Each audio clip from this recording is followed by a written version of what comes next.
નમસ્કાર, હું છું આપના સાથે ઈશા દુબે। આપ જોઈ રહ્યા છો જનસાક્ષી ન્યૂઝ। નજર કરીએ આજના મુખ્ય સમાચારો પર।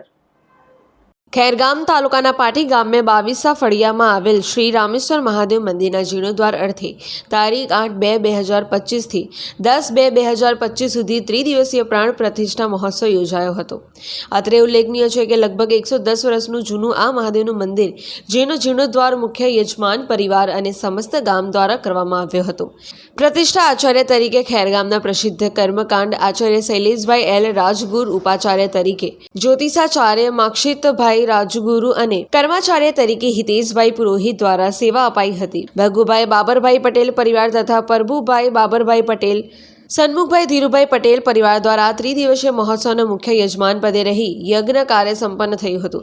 સાથે અન્ય ભક્તોએ પણ યજ્ઞમાં લાભ લીધો હતો। આ કાર્યક્રમને સફળ બનાવવા ગામના યુવાન ભાઈ બહેનો ખૂબ જ સેવા આપી હતી। અંતે મોટી સંખ્યામાં ભક્તોએ મહાપ્રસાદ લીધો હતો। જી મહારાજ, આપનું નામ? મારું નામ માક્ષિત શૈલેષભાઈ રાજ્યગુરુ।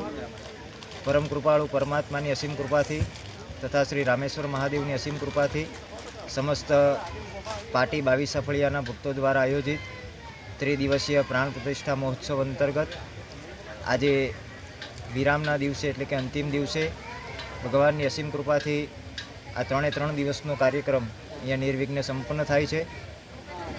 છેલ્લા કેટલાય દિવસોથી ભાવિક ભક્તો દ્વારા અહીંયા ખૂબ જ મહેનતપૂર્વક આ કાર્યક્રમને સફળ બનાવવા માટે ખૂબ જ મહેનત કરવામાં આવી।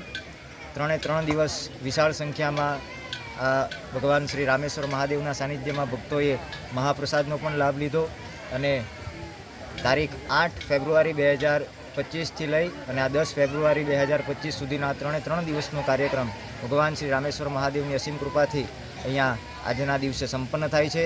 જેમાં મુખ્ય યજમાન પદે શ્રી ભગુભાઈ બાબરભાઈ પટેલ તથા પ્રભુભાઈ બાબરભાઈ પટેલ અને સન્મુખભાઈ ધીરુભાઈ પટેલ પરિવારે લાભ લીધો હતો, જેનો દરેક ગામના ભાવિક ભક્તોએ આભાર માની અને આભાર વ્યક્ત કર્યો હતો। હિતેશ પટેલ, જનસાક્ષી ન્યૂઝ, ખેરગામ।